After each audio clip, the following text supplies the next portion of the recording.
Alright, folks, we're moving rapidly today. Unfortunately, I'm a little bit short on time, but it is turn 71. Regic needs to raid somewhere. He can hop up there, I guess. We've raided away a whole bunch of provinces. We cast a whole bunch of teleport and enslaved a Verm Mage. Excuse me, so we are retreating with our loot to Gold Mountains. We are also casting Divine Name on a Wraith Lord, who we have in here somewhere. Yep, there's a Wraith Lord, and we have a couple of Silver Knights as well. We're prepping to attack Anor Londo in 2 turns. This turn, we will hit Alteration 8, which will give us Will of the Fates and Time Stop. Bugsy Seagull is also spending a whole bunch of gems casting Dispel to bring down the Eyes of God. Actually, I guess that doesn't really matter. I guess we can just save those gems. That doesn't matter much.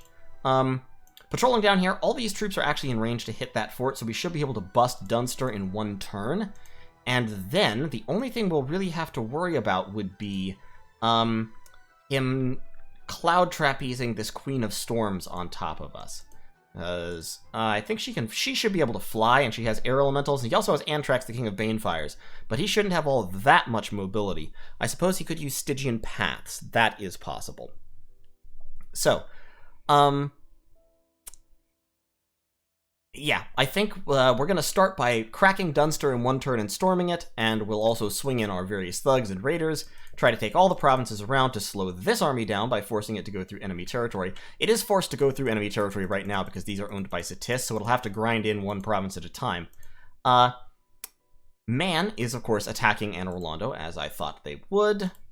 Well, technically these are independents, but realistically this is Man attacking Anor Londo. Charmed a whole bunch of wolves, which is fine, and we're going to just kind of roll in and stomp face. We can't safely mind hunt Anor Londo because they have Astral Mages. Unfortunately, if we look at our stats, because they have Clerics and 2 Lord Hierophants. And if we look at Anor Londo, Lord Hierophants... Actually, Lord Hierophants are air, and so are Clerics. And I don't think he's really been recruiting Sorcerers.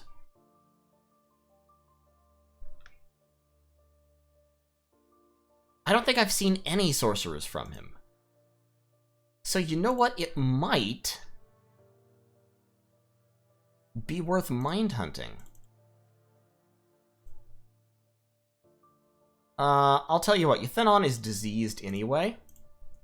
So why don't we drop... Well, no, because that would be breaking the non-aggression pact. We still have a couple turns to go. It's fine, we're not going to do that. We're just going to wait. We'll be good boys. Okay, and we've got Arnold and Earth 4. We've got Danfozar and Earth 4. We can get them matrices, so we can burn them into a communion. We can give somebody the Banner of the Northern Star. So he has that. His magic resistance is still 13, so he'll be fine. That will cast Light of the Northern Star automatically when we start. And next turn will be 72. And we will prepare for our war. A good old war. We've got our Ether Warriors moving up. Our 2 Ether Lords with their Ether Warriors. Bugsy Seagull, I think, is going to hop over here. Maybe summon another group of Ether Warriors. We've got good gem income back. Man has built an enormous doom stack right here of primarily wolves. So I guess he means to besiege forts with them. And over here, he's got mainly mages. This would be a great mind hunting target. Although if he has gotten hold of any Astral Mages, that's where they'll be. And he has... Yeah, he has the Silver Throne, that's the thing. The Silver Throne, so he can have Silver Adepts. Anywhere. And this is... That's the Throne of the Moon. So that, I guess, must be the Silver Throne. Oh, so in that case, he actually has not had that very long at all. He's only had that a couple of turns. Oh, that's the first time. That's the first time he's had Astral Mages. Okay, so he won't have them spread out yet. Yeah, he may not actually have any of them recruited yet. Okay, interesting. So he's in the process of trying to make himself less vulnerable to Mind Hunt, but he's not there yet. He does have Garnet Sorceresses here in the Cracked Earth, of course. In any case, we're not going to worry about Man just yet. We're going to worry about Anor Londo, wiping him out as quickly as possible, and then we can focus on Satis and man. And you know what? As long as if these two are going to fight in a kind of a stalemate-y way, that's fine. Let them fight, I say. So, that's the plan. That's the turn. And I'll see you all in turn 72. Okay, folks, turn 72. We severed the astral cord of a mage scrying upon my land. That mage was called Gwendolyn, which I feel like is a Dark Souls name. So, you know. A scout was killed by a mind hunt here in Dopharos. I don't know whose mind hunt that was. Probably not Satis, I guess. And we did divine name that Wraithlord. So we've got Hope Void back up to his death 3. Now, I think if he dies, he will actually go back to where he was originally summoned, which is, of course, in Satis somewhere. So I'm hoping he doesn't die. But, I mean, if he does, it's not a huge loss. He is, however, death 3, so we can use him to cast high-level death spells if we would like outside of a communion. So we're going to take that staff away from Simaru the Hollow Knight and give it to Hope Void here. And we can use him to cast, like, Darkness or something. I don't know. Something that will lower the precision of missiles, because the enemy is using primarily missiles. We're hopping in a whole bunch of guys. This is the turn we're attacking. So we're hopping in a whole bunch of guys to attack Dunster. I think this is the proper turn. Couple hundred of my my Hallownest Lancers are just jumping right in to put the fort under siege and crack it. We'll be moving my mages in right behind them. We're also taking that province. We're hopping over here to hit that province with Dragol. And should be good. Should be able to pretty much isolate this army away and take the capital in short order. I'd like to also get that fortress and push up here into this land pretty quickly, which would be great. We've got our gem sites back, so our gem income is pretty good. The Astral Nexus gave us 43 extra Astral Gems this turn. Lots of people died from diseases. That just has to kind of be expected. And we got a lot of this event. Raging rebels have started riots and uprisings. I'm thinking there must be a spell that causes that. A spell or an event somewhere else in the world. Because there's been a lot of unrest, a lot of damage. Anor Londo has declared a new prophet, which is fine. Didn't find any suitable blood slaves. We'll just keep blood hunting for now. Oh, we actually got 61. So maybe we can just set him to research for the nonce. And our mages are researching right now in preparation. We are going to be teleporting them into combat. I guess actually we could move a whole bunch of them along. I kind of want to keep them back in the forts so that the enemy possibly doesn't know exactly where I'm concentrating until I teleport them into battle. Having enough astral gems to teleport a ton of mages this way is a definite plus. So down here we're going to have a small army and an Earth 4 with a lot of gems. Over here we're going to have a number of mages gather up, another Earth 4 with a lot of gems, and some Ether Warriors. These Ether Warriors are going to be there. Actually, do I have to wait one more turn for the non-aggression pact? I think I have to wait one more turn. Okay, well, if I have to wait one more turn, that's fine. Then I can just patrol and not actually attack him yet. Patrol. You can hit that province, that's fine. We can actually hit both of those, I think. And then over here, you don't have to move, and neither do you, so you can both just research, and you can patrol. Who else was moving? You were moving. You can research. And somebody else was moving. You were. Research. Okay, yeah, that's fine. And then down here, you two can patrol as well. Okay, that's great. So I'll launch the attack next turn. We'll hit those two provinces. That'll be fine. We'll take those, and then we will collapse onto Dunster next turn, break it, siege it, capture it, and then we'll move on to Anor Londo. Now, Anor Londo is mainly Silver Knights. This is mainly crossbowmen. They do have a bunch of clerics in there, so I would like to deploy the Master and Slave if I can. Which, I mean, who am I kidding? I can. Bugsy Siegel can hop in there and cast it by his lonesome, and especially with the Astral, the Banner of the North Star active, because Riego has that. And, yeah, should be pretty good. So, I know it's another short turn, because not a whole lot is actually going on. We're going to hit Alteration level 9 in about 3 more turns. And that will give us, of course, Wish, as well as Arcane Domination, but mostly Wish. It'll give us Army of Gold, Army of Lead. Ooh, yeah, I kind of need those for my my Earth strategy to pay off. But I will be able to cast Ground Army with my Earth 4s, and that's really important, because that will give me a little bit of shock resistance, and enable me to fight off those spells that they're slinging at me. I'll also have Marble Warriors active. So, tell you what, these guys... Actually, I need to move a whole bunch of my research bros. because they need to be deploying towards the front. And I'll probably need more Earth Gems, but I'll bring more Earth Gems with me when I teleport mages around. And we're forging a whole bunch more slave matrices so that we can try to build up to drop Master and Slave like round 1 or round 2. I'm thinking probably round 2. What we'll end up with is, we've got like Frost the Soul Twister here. Actually, I probably can drop at least one round 1, because I'll have a bunch of Communion Slaves, plus I'll have the Light of the Northern Star. So that should push me up high enough. Now I just need a couple more boosters for another guy like Frost, because Frost is going to need a Crystal Matrix to be a Communion Master. And then we will need someone else to also have that Matrix. We've got, how many do we have building? I forgot to build any last turn is the thing, so I'm a little bit slow. So we've got 1 Slave Matrix, 2, 3, 4, 5, 6, 7 being forged, 8 being forged. Okay, good, and I already have 2.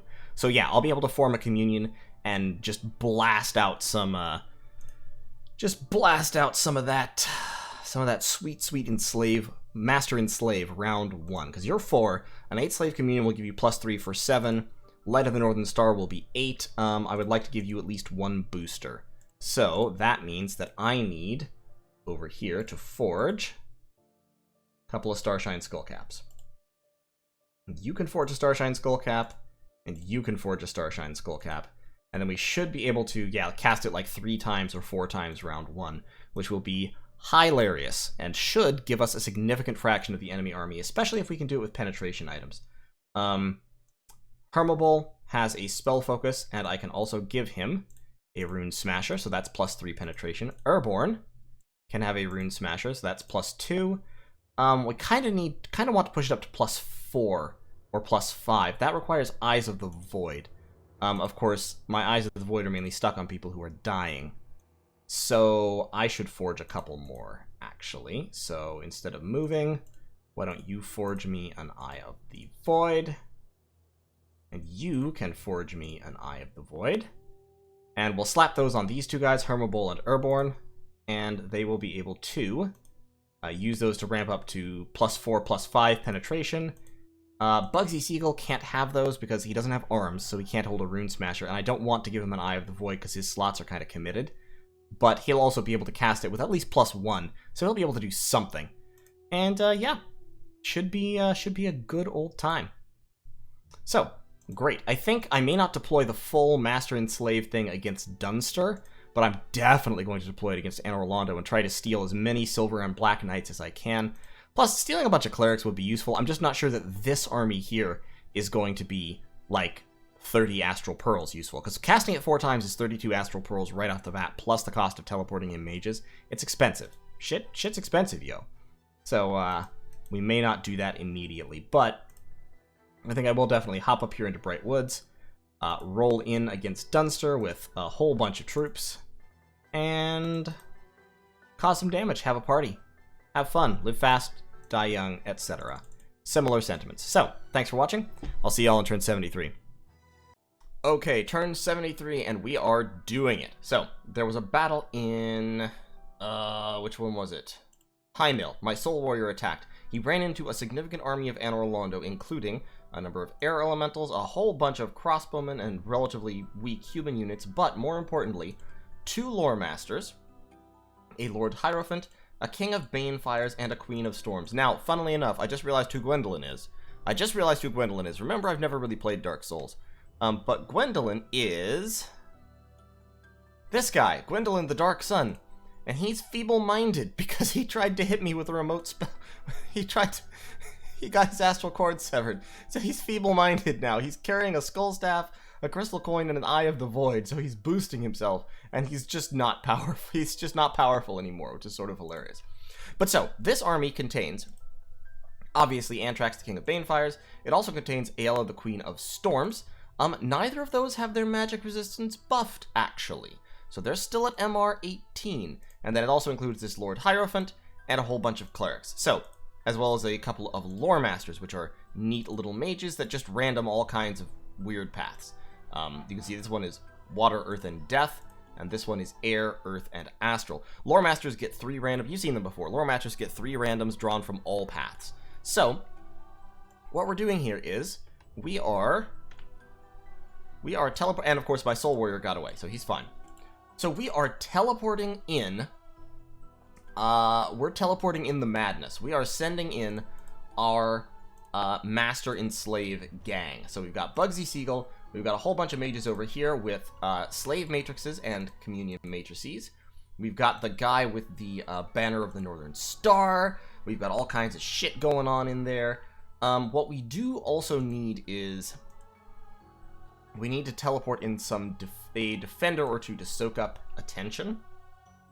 Because right now, it's going to take 3 rounds to do this, right? We're going to teleport in. We're going to cast Master and Slave 3 times. Urborn and Lano are both casting Master and Slave on the Communion. Bugsy Siegel is casting Master and Slave by himself. And then we're casting Vortex of Returning, and we're outie with the entire army. So I'm also going to send in... I need people to soak damage, is the thing. And I'm not sure who that should be. Because I need someone... I need some people to just distract the air elementals and such from attacking me. Because like I said, this will take 3 rounds. I don't want to use Decimus, because Decimus is attacking here. We're also jumping hundreds and hundreds of dudes onto Dunster to break that fort. And when we Vortex of Returning, we should just take a large fraction of this army and go back to Hallownest, which will be cool. We've got our Earth 4s moving in. We don't have Alteration 9 yet, but we will in just a couple of turns, at which point we'll be able to start dropping that fat army of gold, army of lead. Cool stuff on us. For cool guys. Against Anor Londo, that's actually probably not good strategy, because Anor Londo has lots of shock damage. And Army of Fu makes you more vulnerable to shock damage. But we can cast Ground Army already, and we should have that scripted. Yes, we have Ground Army scripted. I don't know why Will of the Fates is blanked out, because you absolutely can cast Will of the Fates. It's Astral 4. Oh no, it requires 4 pearls. That's right. Okay, so you're going to need to cast Power of the... No, not that. Power of the Spheres, and then Will of the Fates. Where did Will of the Fates go? Where did Will of the Fates go? There it is, Will of the Fates. Power of the Spheres, Will of the Fates. There we go. That's the budgie. Okay. So, we're going to take that province. That province should grab a bunch of that army. Might lose a few mages, but my mages are fairly tough. Do I have any... I've got a few other guys just kind of teleporting in. Oh, I know what I need to do. Because you're casting Personal Luck and Slave Mind, you need to cast Will of the Fates to give everybody luck. Yeah, drop Will of the Fates. And you're Personal Luck and Slave Mind, but you're just moving, not teleporting. You're researching with a few lions. Twist Fate, Body Ethereal, you're moving in to attack rear. Quellen is... Quellen's at 70 experience, so he's pretty good. We'll just move him in there. I've got down here... I've got Monhelte actually casting Akashic Record on Lothric.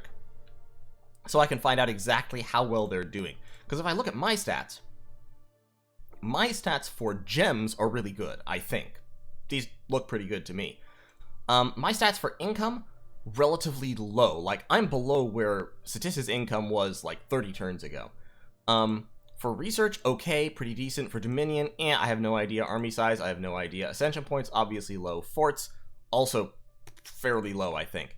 But in terms of gem income, I'm doing real well. And in terms of research, I think I'm doing pretty well. So we'll just see how it develops. Sending in Fomoric, who has a Champion's Skull and 75 experience out of the 100 he needs, and a Limp. Fomoric is heading down with some flying boys to take that province and gain a little bit more experience. And beyond that, we're just kind of waiting on the world to change. But let's see how this goes. I think I should be able to steal a whole bunch of this army with dropping Master and Slave boosted several times like that. Like, Trakan is dropping it at +2. He doesn't need a Ring of Regeneration. Why does he have that? Let's take that away from him. Fuck, now I need to tell him to teleport again. Because every time you do anything, they stop teleporting for some fucking reason. And I think... Cabrucius, High Mill. I'm just trying to make sure I haven't screwed anything up. Because screwing this up would be hilarious, but also terrible. See, he's casting this at +2 from the Rune Smasher. So it's a roll against 10, effectively. So I don't anticipate that I'm going to actually capture any of their, like, the elemental royalty or anything. It would be really nice if I could, but I'll probably be able to capture some number of their clerics, some number of their mages, and a whole bunch of their soldiers. When I cast Master and Slave 3 times, rolling against just the average magic resistance of their soldiers, I should be able to take most of this army away. It would be better, of course, to do that on this army, which is mainly Silver Knights and Black Knights, but I'll certainly take a few mages and a whole bunch of soldiers, and it might not be technically worth the gems, but at this point I'm just kind of styling. Commune Slave, we're dropping a whole bunch of Communion Slaves over here. We've got Power of the Spheres, Will of the Fates, Ground Army. You can be a Communion Slave. And then what are my Communion Masters here? Everyone's just kind of slaving up at the moment. Who's moving? You're all teleporting to Highmill. Hope Void should come with me over that way. Swanath and Monon are moving in. Personal Luck and Slave Mind at Anti-Magic and Soul Slay. Okay, that's fine. So then instead of Communion Slaves, I need a few Communion Masters here. And I can just script them to drop rocks, I guess. Yeah, Communion that one. So I have 1, 2, 3, 4, 5, 6, 7, 8, 9, 10 Communion Slaves. So you can Personal Luck and drop rocks. And you can Power of the Spheres and drop rocks. I will give you I can't give you a pearl because you're not, okay, you can't Power of the Spheres. Then you can temper, not destruction. You can temper flesh and drop rocks.